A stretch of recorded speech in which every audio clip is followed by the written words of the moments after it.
realize people wrestled with who Jesus was at his birth. They struggle with that much as they do today. Hey, welcome to Reason for Truth. I'm your host, Stephen Garofalo. This is Reason for Truth, where the truth comes first, reasons come last. You know, we're the always and constantly learning, because we stop learning, we stop teaching, or at least stop teaching well. You know, in today's world, we want to talk about truth, Jesus, it's Christmas. Now, this is the channel, the organization. We cut through relativism, the relative message of fake news, give you the truth about God, truth about truth in general, and the truth about current events. So welcome aboard. Appreciate that. I want to look at today at Luke chapter 1, 26 to 28, which says this: in the 6th month, the angel Gabriel was sent from God to a city of Galilee named Nazareth, to a virgin betrothed to a man whose name was Joseph, of the house of David. And the virgin's name was Mary. And he came to her and said, "Greetings, O favored one, the Lord is with you." You can read that whole section, that whole chapter. I want to talk today just about one thing. Man, I'm going to repeat it. Bottom line is that people struggle with who Jesus is, his identity. Was he the Son of God? Really? Was he something else? I want to talk about the announcement here. That's what's in this passage. The announcement to Mary, specifically by the angel, presents the declaration of a virginal conception of Jesus, verse 27, 34, and 35, but ties it to the Old Testament less directly than really it does in Matthew chapter 1, verse 23, which actually cites Isaiah 7:14. Now, Luke's account tells a story from Mary's perspective, while Matthew's gospel, chapter 1, 18 to 25, focuses on Joseph. It parallels similar announcements in the Old Testament. Let's look at Isaac in Genesis 16, 7 to 14, and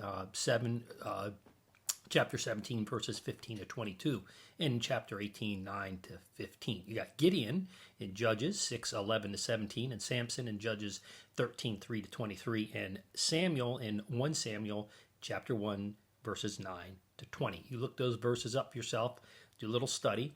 This is a short episode. The announcement, going back to the announcement to Mary, emphasizes Jesus's regal position, not legal, but Jesus's regal, I guess you could say legal as well, but Jesus's regal position, as well as his unique origins of being of virgin birth. That's a miracle, by the way. Luke is careful, by the way, to make clear that Mary did not put together the theological significance of this birth, as her response in Luke 2:48 shows. Luke prefers to show how Jesus gradually, notice how, not immediately, but gradually revealed who he was and how people wrestled with who he was, much like today. Dr. Luke was a gift, I believe, to all mankind, especially for us today, and that as many wrestled over who Jesus truly was, then it's the same is true of today.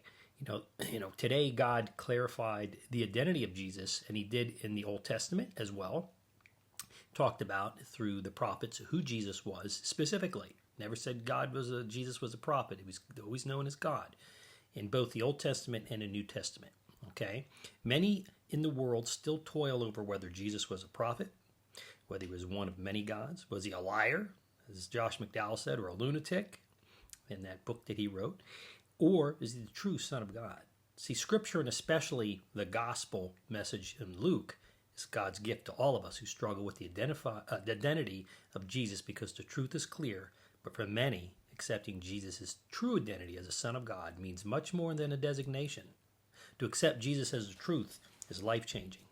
Many don't want to leave their corrupted, sinful, life simply because of their comfort level in the mud and the muck and the sinful way that they're living their life. So if you or someone you know wrestles with who Jesus is, his identity, since his birth until present, and into eternity and forevermore, please share this episode with them, as well as all the Bible scriptures that I cited. Remember, folks, that people in the time of Jesus wrestled with who Jesus was at his birth, much like they do today. So in closing, as you gaze into the Christmas tree and all the gifts under this, remember that the true ultimate gift, the birth, life, and resurrection of Jesus, that God gives us life, true joy in the present, and for us to live in eternity. So listen, Merry Christmas, everybody. I'm your host, Stephen Garofalo. That's your Reason for Truth for today. But in closing, do me a couple of favors. If you're watching this on one of our channels, make sure that you subscribe, hit the alert bell.